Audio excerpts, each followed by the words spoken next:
Hello అండి. నమస్తే. Welcome back to our channel. బాగున్నారు అందరూ? నేను బాగున్నాను. మీ అందరూ కూడా బాగుండాలని మనస్ఫూర్తిగా కోరుకుంటున్నాను. ఈరోజు నేను ఏం కర్రీ చేయబోతున్నాను అంటే, తాలింపు వేస్తేనే మీకు అర్థమైపోయి ఉంటుంది కదా! అయితే పచ్చడో లేకపోతే పప్పుచారు అని.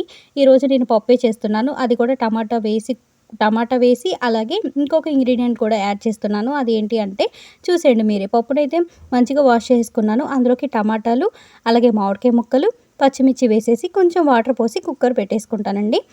కుక్కర్ వచ్చేసి ఒక 3, 4 విజిల్స్ అయితే రానిస్తాను. చూసేయండి మీరు కూడా. చాలా కమ్మగా ఉంటుంది, టేస్టీగా ఉంటుంది. మీరు కూడా తప్పకుండా ట్రై చేసేయండి ఇలాగా. ఎప్పుడైనా తింటే కింద కామెంట్ సెక్షన్‌లో కామెంట్ చేయండి ఎలా ఉందనేది.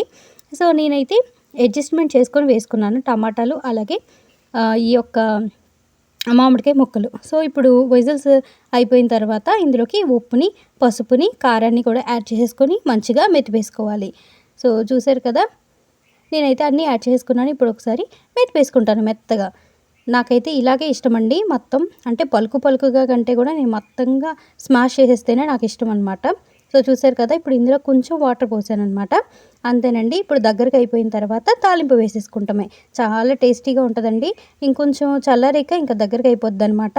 ఇప్పుడు చూడండి నేనైతే తాలింపు దినుసులు ఆయిల్ వేసేసుకొని అందులోకి వెల్లుల్లి యాడ్ చేశాను. ఆ తర్వాత ఆవాలు, సాయి మినపప్పు అండ్ అలాగే శనగపప్పు కూడా వేసేసుకున్నాను.